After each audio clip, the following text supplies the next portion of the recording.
Press the bell icon on the YouTube app and never miss another update. Hello बच्चों, कैसे हैं आप लोग? आप लोगों का 11th का सिलेबस जो है हम लोग स्टार्ट ऑलरेडी कर दिए हैं। आप लोगों ने फर्स्ट लेक्चर मेरा देखा ही होगा, मूल कंसेप्ट। आज हम पढ़ाने के साथ साथ आप लोगों के लिए कुछ स्पेशल बातें कर रहे हैं, बिकॉज आप लोग 10th के बाद 11th में मूव कर रहे हैं। तो 10th का कोर्स क्या होता है, बहुत ही स्मॉल होता है इन कंपैरिजन टू 11th, और 11th का सिलेबस जो होता है वास्ट होता है। तो इसको किस तरीके से पढ़ें, आपका एक स्विचिंग हो रहा है तो किस तरीके से करें, इसके बारे में बताऊंगा। तो पहला तो आपके लिए पास कुछ बुक्स भी होनी चाहिए। तो पहला सबसे इंपॉर्टेंट बुक्स है एनसीईआरटी आरटी बुक्स। अब एनसीईआरटी इस लॉकडाउन के दौरान हो सकता है कुछ बच्चों ने के पास ना हो, परेशान होने की जरूरत नहीं। उसका पीडीएफ जो है हमारे मोबाइल ऐप में आपको अवेलेबल रहेगी। सेकंड बुक आपके लिए है रिकमेंडेड, आप ले सकते हो। इसमें क्या है, बहुत सारे सॉल्व एग्जाम्पल अवेलेबल रहते हैं। तो सेकंड बुक आप आरसी मुखर्जी ले सकते हो, मुखर्जी। इससे आपका बहुत सारे सॉल्व एग्जाम्पल मिल जाएंगे, तो आपको सीखने में आसान रहेगा। तो ये तो हो गया बुक। इसके अलावा थर्ड आपको मेरी मिलेंगी थ्योरी नोट्स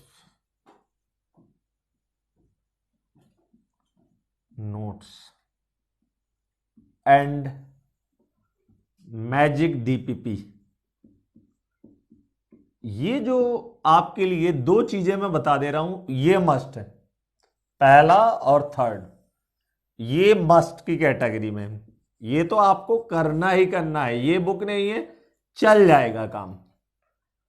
आपको एनसीईआरटी मोस्ट इंपॉर्टेंट बुक है, क्योंकि जो एनटीए आपका एग्जाम कंडक्ट कराता है, नेशनल टेस्टिंग एजेंसी, उसका जो पैटर्न रहता है वो टोटली बेस्ड ऑन एनसीईआरटी रहता है। तो एनसीईआरटी आप मेरे से पूछोगे सर आप बेस्ट बुक का नाम बताइए, तो मैं डायरेक्टली कहूंगा नन अदर देन एनसीईआरटी। ये बेस्ट है।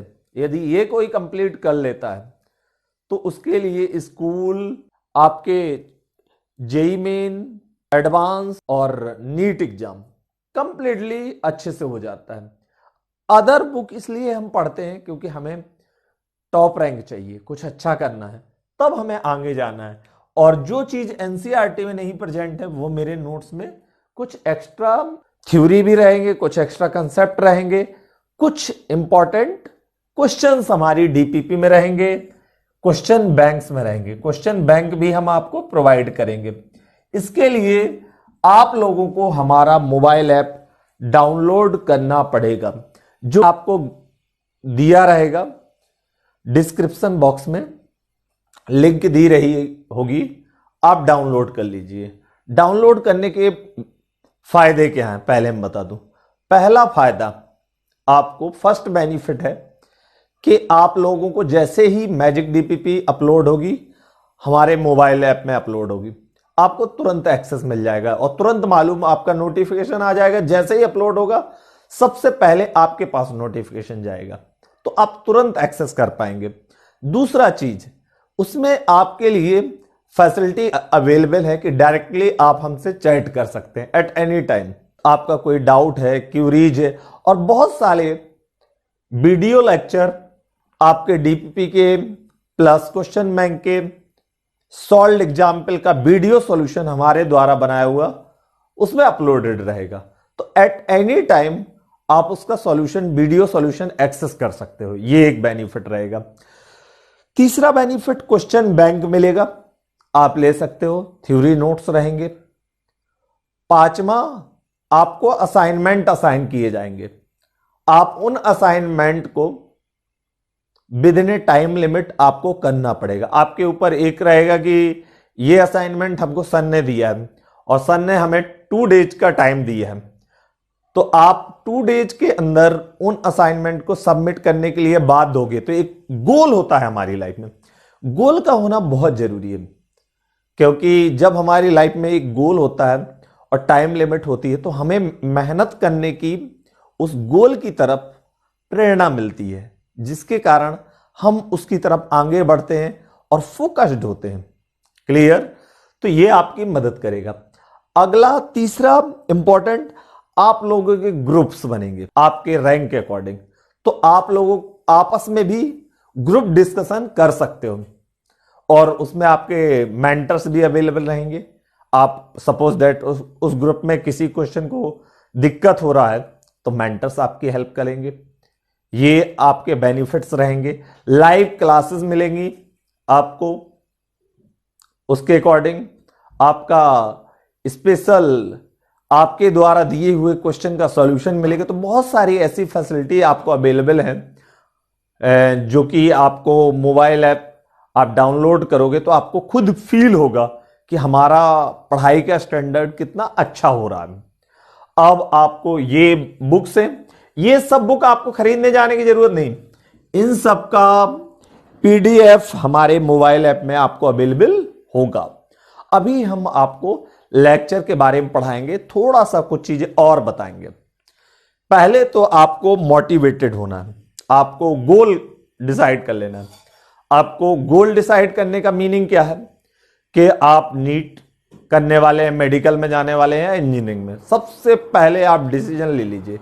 ऐसा नहीं कि सर बाद में सोचेंगे, अभी तो लॉकडाउन है, आफ्टर लॉकडाउन सोचेंगे, नहीं, क्योंकि आपको चूज करना पड़ेगा, टाइम आ गया है।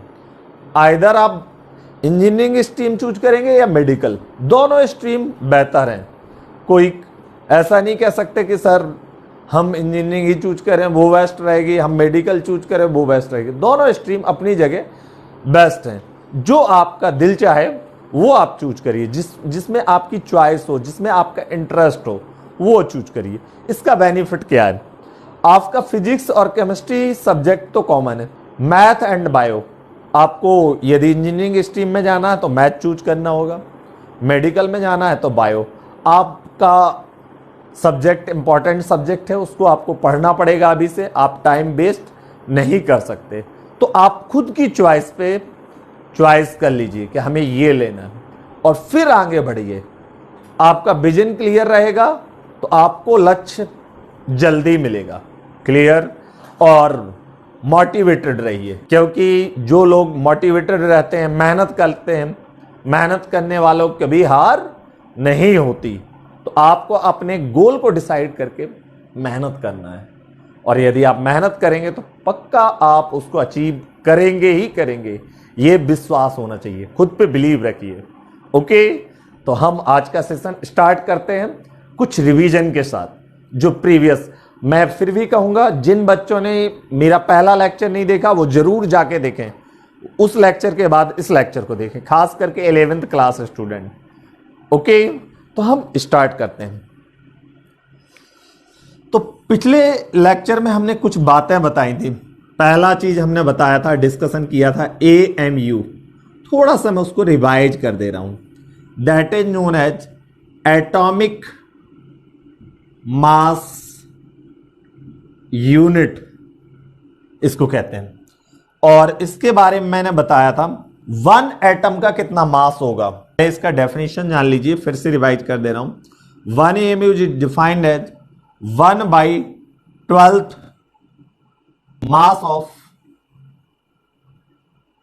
1 C12 एटम। अब आप कहेंगे सर ये C12 एटम कैसे आ गया? ये स्टैंडर्डाइज किया गया था, स्टैंडर्ड है। जैसे हमारा 1 kg मास होता है, वैसे ही जितने भी एलिमेंट के मास हैं वो किसी के रिलेटिव हैं। तो कौन है स्टैंडर्ड एटम? Carbon 12 atom. ये हमारा किया गया था 1961 में। ओके, तो ये स्टैंडर्ड हमें याद रखना है। अब ध्यान दीजिए, आपने मोल की डेफिनेशन ऑलरेडी 9th में पढ़ी होगी। आप लोग जानते हो मोल मतलब 1 Na एटम। Na एटम का मास कितना होता है? एटॉमिक मास इन ग्राम के बराबर। और Na एटम किस में होते हैं? 1 मोल एटम में Na एटम होते हैं। 1 मोल में मतलब Na एटम। अब एटॉमिक मास क्या होता है? जैसे कार्बन है तो 12 ग्राम। तो Na एटम का मास कितना है? 12 ग्राम है। तो 1 एटम का मास कितना होगा? यूनिटरी मेथड से Na एटम का मास 12 ग्राम है, तो 1 एटम का मास होगा 12 बाई Na ग्राम। तो मास ऑफ 1C12 एटम, मतलब एक C12 एटम का कितना आ गया? 12 बाई Na ग्राम। तो 1 AMU की वैल्यू किसके बराबर आ जाएगी? 1 AMU is equal to 1 by 12 into 12 by Na, that is equal to 1 by Na gram. और जब Na की वैल्यू आप सभी लोग जानते हो 6.022 इंटू 10 टू द पावर 23, जब आप डिवाइड करते हो इसको तो आपको मिल जाता है 1.66 into 10 to the power -24 gram. Okay, तो ये 1 AMU की वैल्यू है। इसको नोट कर लिया जाए, आप लोग इसको नोट कर लीजिए। आगे बढ़ते हैं।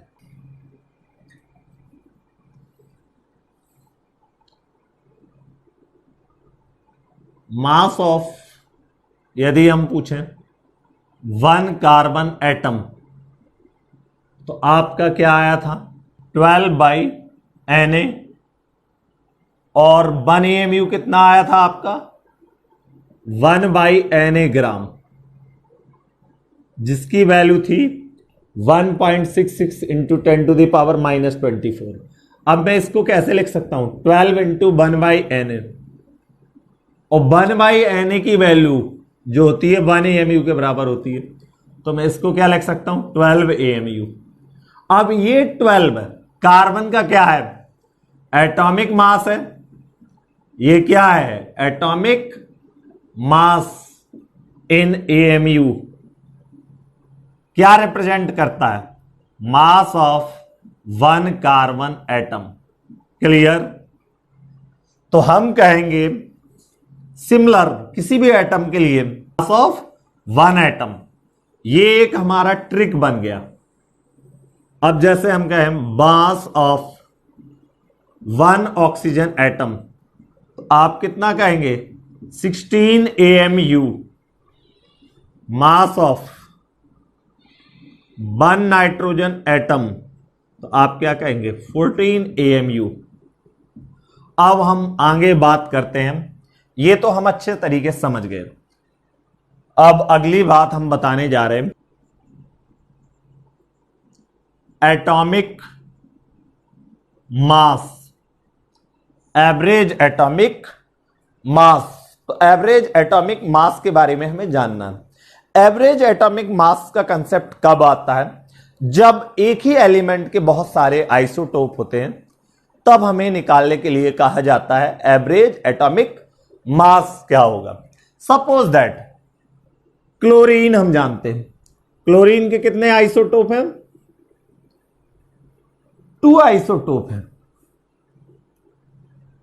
एक आपका क्लोरीन का क्या है? 35.35 है, और एक 37 है। मतलब इसका मतलब ये हुआ क्लोरीन का एटॉमिक नंबर तो क्या है? आइसोटोप का मतलब क्या होता है? डेफिनेशन तो जानते ही होते। Concept of average atomic mass is used for isotopes. किसके केस में यूज करते हैं? आइसोटोप्स के। 17 क्लोरीन आपका मास नंबर क्या हो जाएगा? 35। यहां 17 क्लोरीन 37 हो जाएगा। अब निकालेंगे कैसे? पहले हम इसको फॉर्मूला जानते हैं। जब एक से ज्यादा होंगे तो एवरेज एटॉमिक मास, हम इसको थोड़ी कह सकते हैं 35 को, गलत हो जाएगा ना, हम 37 को कह सकते हैं। ओके, अब हम कैसे निकालेंगे वो हम देखते हैं। एवरेज एटॉमिक मास मतलब 2 चीजें हैं तो उनका एवरेज निकाल लेना। ओके, तो यहां पर परसेंटेज गिवन होते हैं। क्या होगा? क्लोरीन 35 सपोज कर लो कि X% है, तो ये कितना होगा? हम मान लेते हैं Y% है। क्लोरीन 35 कितने परसेंट है? X%। और क्लोरीन 37 कितने परसेंट है, y%। अब टोटल जो परसेंट का सम होगा x% प्लस y%, किसी भी सैंपल में जो होगा वो होना चाहिए 100 के बराबर, 100%। टोटल क्या हो जाएगा, 100%। तो y की वैल्यू क्या आ गई, 100 माइनस x। ओके, अब एवरेज एटॉमिक मास का पहले हम फॉर्मूला जानते हैं। एवरेज एटॉमिक मास क्या हो जाएगा, एवरेज एटॉमिक मास आपका x क्या है, परसेंटेज एक एलिमेंट का, y दूसरे आइसोटोप का है। तो x into atomic mass of 1 plus y into atomic mass of 2 divide by 100। अब मान लो 2 से ज्यादा हो तब क्या करोगे, एटॉमिक मास को हम क्या मान लेते हैं, सपोज दैट ये तो 2 के लिए हो गया। अब मान लो 2 से अधिक है आइसोटोप है, जैसे हाइड्रोजन के हैं, ऑक्सीजन के, ऐसे बहुत सारे एलिमेंट के, एक से ज्यादा भी हो सकते हैं। तब क्या करोगे, if n isotopes are present, n isotopes are present, तब क्या करोगे, बड़ा ही आसान है। सपोज दैट I1 है, इसका एटॉमिक मास क्या है, एटॉमिक मास इस साइड लिख लो, पहला आइसोटोप है, इसका कितने परसेंटेज है, एक टेबल बना लो, आइसोटोप I1 I2 I3, आप एक टेबल बना लेंगे एटॉमिक मास एंड परसेंटेज का। तो I1 का एटॉमिक मास जो पहला आइसोटोप है, ये आपका आइसोटोप है, ये 3 चीजें की टेबल बना लीजिए आप, आइसोटोप। तो लेट I1 फर्स्ट है, एटॉमिक मास क्या है इसका A1, परसेंटेज कितना है X1, I2 आइसोटोप है, इसका कितना है A2, इसका कितना हो जाएगा percentage X2 percentage, I3 A3 X3 dash dash dash IN हो जाएगा, IN मतलब nth, तो इसका AN हो जाएगा, और इधर क्या आ जाएगा डैश डैश डैश, बीच में कितने हैं n है। तो आप जो फॉर्मूला आपका बनेगा वो क्या बनेगा, बता दे रहा हूं, फॉर्मूला आपका जो बनेगा वो बनेगा एवरेज एटॉमिक मास का, एवरेज एटॉमिक मास का जो फॉर्मूला बनेगा, एवरेज एटॉमिक मास का जो फॉर्मूला बनेगा वो बनेगा, आप लिखेंगे A1 X1 plus A2 X2, A atomic mass, X1 उसका परसेंटेज, इन दोनों को मल्टीप्लाई करते जाइए। कितने बार करना पड़ेगा, n टाइम्स। कितने टाइम ये रिपीट करना पड़ेगा, n टाइम्स। अब 2 आइसोटोप है तो 2 टाइम, 3 आइसोटोप है तो 3 टाइम्स, 4 आइसोटोप है तो 4 time, AN XN divided by. अब यदि इन सब परसेंटेज का सम करें, X1 plus X2 plus X3 plus XN करें, तो हमें कितना मिलेगा, 100 मिलेगा। टोटल परसेंटेज किसके सम के बराबर होगा, 100 के बराबर। इसे हम ये भी कह सकते हैं X1 plus X2 plus dash dash XN के बराबर 100 हो जाएगा। तो दैट इज जनरल फॉर्मूला, इसको आप नोट करिए, इस पे बेस क्वेश्चन हम कराते हैं। ये क्वेश्चन देखिए, काफी अच्छा क्वेश्चन है, जिससे आपका एवरेज एटॉमिक मास का कंसेप्ट क्या होगा, क्लियर होगा। अब इधर ध्यान दीजिए, इसके कितने आइसोटोप हैं, पहले भी मैं बता चुका हूं, क्लोरीन के 2 आइसोटोप हैं, क्लोरीन 35 एंड क्लोरीन 37। ये हमने लिख लिया, आइसोटोप्स को लिख लिया, मैंने आपको टेबल बनाना सिखाया था, आइसोटोप्स। सेकंड मैंने बताया था इनके एटॉमिक मास को लिखिए, एटॉमिक मास लिखिए, एटॉमिक मास लिखेंगे तो 35 आएगा, 37 आएगा। ये नोट करने के बाद आप लिखिए परसेंटेज, परसेंटेज गिवन है, 35 का कितना परसेंटेज है? 75। तो दूसरे का कितना हो जाएगा? 37 का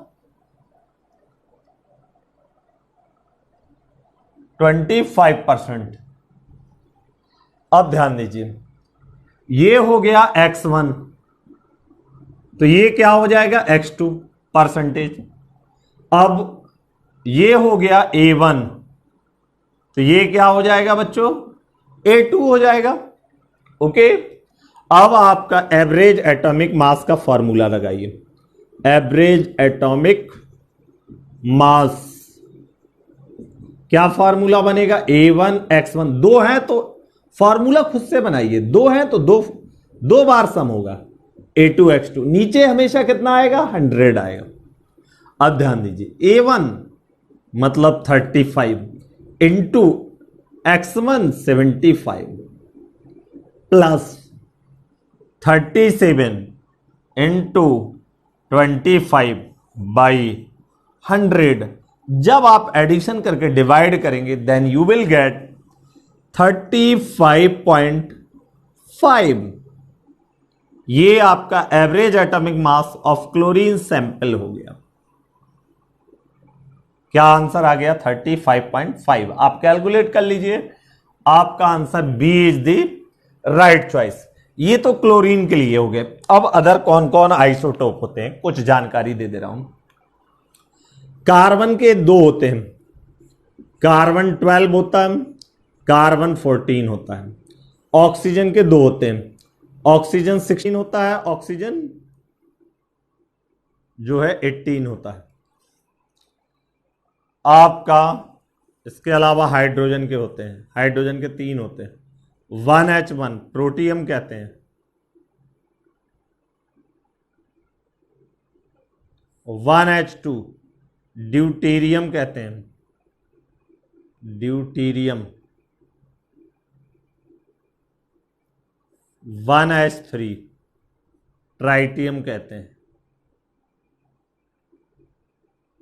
और भी होते हैं, आयोडीन भी होता है, तमाम होते हैं। ये कुछ सम एग्जाम्पल हैं, इनको आप नोट कर लीजिए,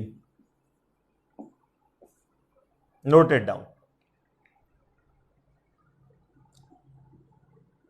सम important compound and their molecular formula and molecular weight निकालना हम सीखेंगे। तो जो बच्चे न्यू है इस सेशन में वो देख लेंगे, वो पहले फर्स्ट लेक्चर जरूर जाके देखें, क्योंकि कुछ चीजें आप लोगों की छूट जाएंगी आज के लेक्चर में, कितना भी रिवाइज कर दूं। तो पहले जाइए, डिस्क्रिप्शन बॉक्स में आपको लेक्चर 1 का लिंक मिल जाएगा, उसको ओपन करिए और उसको पहले पूरा देखिए। और इस लेक्चर को, लेक्चर देखने का एक तरीका और बताता हूं आपको शुरुआत से स्टार्ट करना है, एक भी पॉइंट आपको स्किप नहीं करना है, फुल लेक्चर आपको कॉन्टिन्यूअसली देखना है और उसके प्रॉपर नोट्स बनाने हैं, तभी आपके लिए न्यूमेरिकल स्किल आपकी अच्छी होगी। ओके, तो हम आगे बढ़ते हैं। पहला,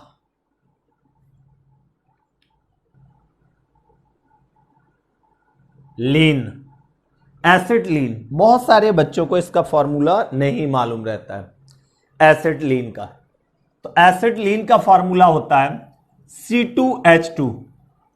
अब मॉलिक्यूलर फॉर्मूला निकालने का सिंपल रूल बता दे रहा हूं। मॉलिक्यूलर फॉर्मूला पहले वाटर का निकलवा दे रहा हूं, फिर मैं एक जनरल फॉर्मूला बताऊंगा। वाटर का मॉलिक्यूलर वेट सब लोग जानते होंगे, 2 हाइड्रोजन है तो 2 × 1 हाइड्रोजन का, 1 ऑक्सीजन है 16, 18। आई होप वाटर का सबको मालूम। अब एक जनरल फार्मूला बता रहा हूं, molecular weight of AXBY dot XZH2O कहीं भी लिखा हो तो इसका फॉर्मूला देखिए। इसका मतलब क्या है, A कितने एटम है, X है, B कितने हैं, Y, और वाटर कितने मॉलिक्यूल है, Z। और मॉलिक्यूलर फार्मूला होता है sum of the atomic mass of all element is known as molecular mass या मॉलिक्यूलर वेट। तो आपको करना क्या है, x into atomic weight of A, किसका एटॉमिक वेट, ए का, plus y into atomic weight of B plus z into molar mass of water. अब ध्यान दीजिए, ये हमेशा वाटर का मोलर मास हमेशा क्या होगा, 18 होगा। तो ये आप अच्छे अच्छे क्वेश्चन में खुद से कैलकुलेट कर लेंगे। तो इधर ध्यान दीजिए, C2 का कैसे, C2H2 में क्या है, कार्बन है, कार्बन कितने हैं, 2 है। तो कार्बन का एटॉमिक वेट कितना होता है, 12। तो 2 इंटू 12 प्लस 2 इंटू हाइड्रोजन का कितना, 1। तो आपका हो जाएगा 24 प्लस 2 इक्वल टू 26। ये आपका आ गया। अगला थर्ड, आपको कुछ इंपॉर्टेंट बातें बताऊंगा। सल्फेट -2। अब जो निगेटिव चार्ज होता है बच्चों, इसको कहते हैं सल्फेट आयन। ये बड़े काम का आयन है। इसका मोलर मास आपको याद होना चाहिए, क्योंकि बहुत सारी जगह आपको तुरंत यूज करने के लिए काम आएगा अच्छे क्वेश्चंस में, जहां पे आपको क्या होगी, दिक्कत होगी। तो आपको सल्फेट -2 का मोलर मास याद कर लेना है, मतलब मॉलिक्यूल का मास।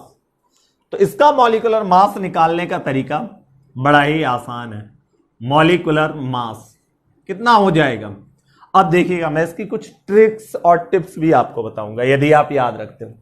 सल्फर, हमारे पास कितना नेगेटिव चार्ज है, इसका कोई मीनिंग नहीं है, क्योंकि इलेक्ट्रॉन का रिलेटिव मास, एक्चुअल मास नहीं, रिलेटिव मास 0 होता है, नेग्लिजिबल होता है। ये नेक्स्ट लेक्चर में मैं आपको बताऊंगा क्यों 0 होता है। ये नेक्स्ट लेक्चर में आपको बाकायदा मैं बताऊंगा।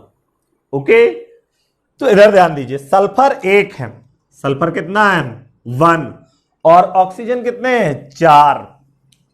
तो सल्फर का एटॉमिक मास होता है 32, ऑक्सीजन का कितना होता है 16। इधर ध्यान दीजिए, सल्फर कितना है, 1 है। तो सल्फर यदि 1 है तो आप ध्यान दीजिएगा, इसका molecular mass 1 into 32 plus 4 into 16, तो आपका आ जाएगा 32 प्लस 64 इक्वल टू 96 आ जाएगा। तो ये याद रखने के अब फायदे क्या है, मैं आपको बता रहा हूं। इधर ध्यान दीजिए, इससे कनेक्टेड कंपाउंड बहुत सारे कंपाउंड हैं। पहला कंपाउंड, आपको सल्फेट -2 का मॉलिक्यूलर मास यदि याद हो गया तो आपसे बहुत सारे क्वेश्चन देखते ही बन जाएंगे। जैसे H2SO4, दिमाग ही नहीं लगना।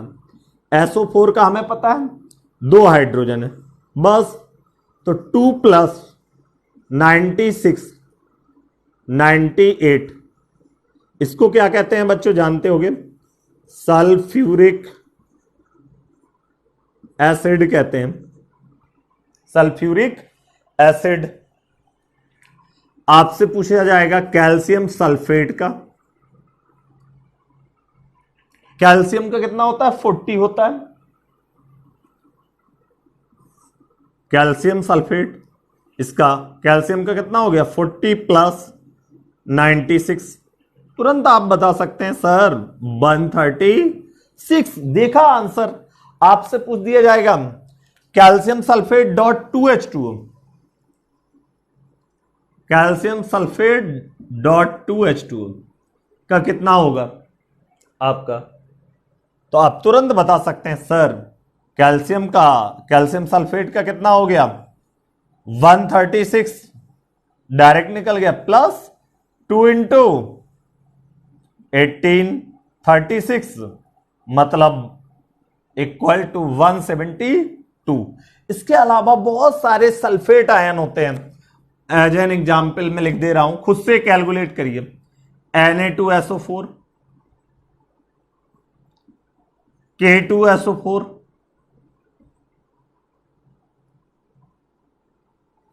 NH4 का होल ट्वाइस SO4,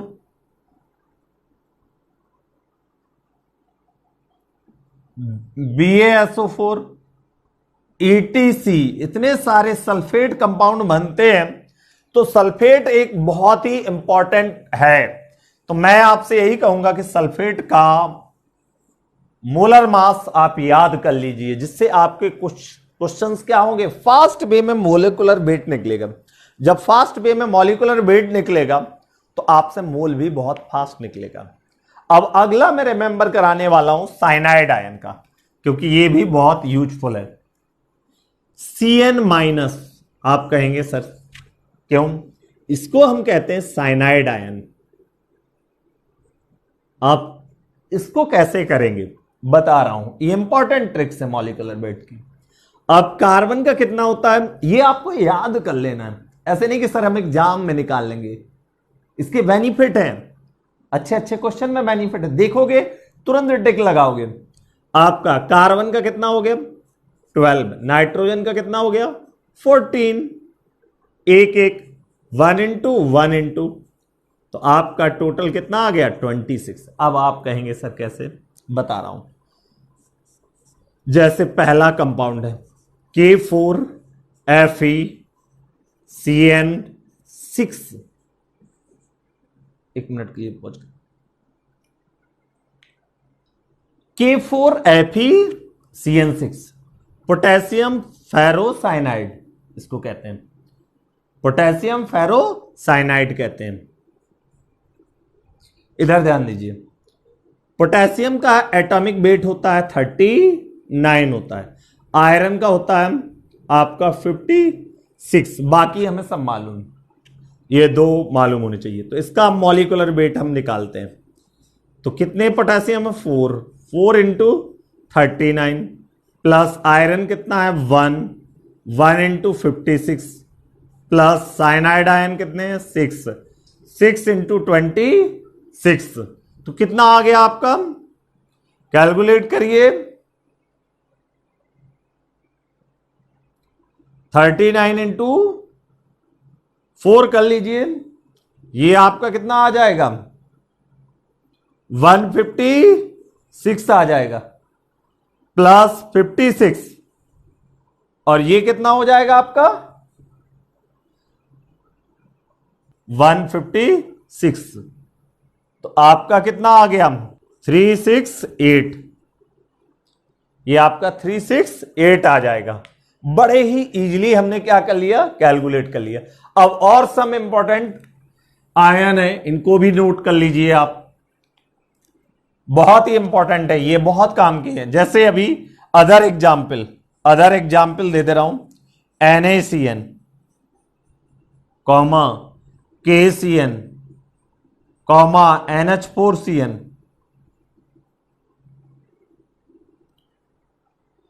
तमाम इसके भी कंपाउंड बनते हैं। यदि साइनाइड ETC और भी कंपाउंड है PO4-3। अब ध्यान दीजिए, इसका फास्फोरस का कितना होता है आपका 31, कितना होता है फास्फोरस का 31 होता है आपका। ऑक्सीजन का आप जानते ही हैं, ऑक्सीजन का कितना होता है 16। अब ध्यान दीजिए इसके काम क्या है, अब PO4-3 का निकालना है, तो 31 प्लस 4 इंटू 16, ये आपका आ गया कितना 64 प्लस 31 आपका आ गया 95। अब इसको याद रखने के क्या क्या फायदे हैं, H3PO4 का निकालना है आपको, बड़े ही आसानी से निकल जाएगा। PO4 का आपको याद हो गया 95, 3 हाइड्रोजन है, 95 plus 1 3 into 1 equal to 98। Example, other example, आप Na3PO4, Ca3PO4 का होल ट्वाइस, ETC, और भी बहुत सारे एग्जाम्पल है। नाइट्रेट खुद से करना होमवर्क, नाइट्रेट NO3-, इसके भी बहुत सारे एग्जाम्पल हैं। ये सब कुछ इंपॉर्टेंट थे। क्लोरेट है, और भी एक लिस्ट है, मैं एक DPP आपके डिस्क्रिप्शन में अपलोड करा दूंगा, आप लोग वहां से कुछ इंपॉर्टेंट मॉलिक्यूलर कंपाउंड है उनको आपको याद कर लेना है। ग्लूकोज और सुक्रोज ऑलरेडी मैं बता चुका हूं, फिर भी मैं उनके डायरेक्ट आंसर बता दे रहा हूं।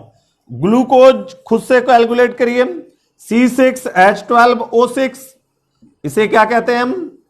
ग्लूकोज कहते हैं, याद रख लीजिए 180 होता है। सुक्रोज C12H22O11, इसको क्या कहते हैं हम? सुक्रोज कहते हैं, इसका होता है 342। ओके, चलिए इसका स्क्रीनशॉट लीजिए, आगे बढ़ते हैं। हाँ बच्चों, ये आपने नोट कर लिया होगा। तो हम इसके बाद नेक्स्ट लेक्चर में मिलने वाले हैं और आप लोगों को एक स्टडी प्लान और कुछ टिप्स के लिए मैं एक अच्छा सा PDF आप लोगों के लिए तैयार कर रहा हूं कि आप कैसे प्रिपरेशन करें। उसका मेरा एक लेक्चर जल्दी ही आपको जो है मिलने वाला है। ओके, नेक्स्ट लेक्चर में आपका मूल कंसेप्ट एंड उसके क्वेश्चन, बेटिन ग्राम, मोलर वॉल्यूम, STP, NTP, आपका इसके बारे में हम डिस्कशन करेंगे और काफी इंपॉर्टेंट होने वाला है। तो आज के लिए आप लोगों को इसको नोट कर लेना है, साथ ही साथ होल जितनी भी चीजें हमने बताई हैं उसको रिवाइज कर लेना, फिर हम नेक्स्ट लेक्चर में मिलते हैं। ओके, आप लोग जो है इस चैनल को लाइक भी करें और सब्सक्राइब भी करें। धन्यवाद। Press the bell icon on the YouTube app and never miss another update.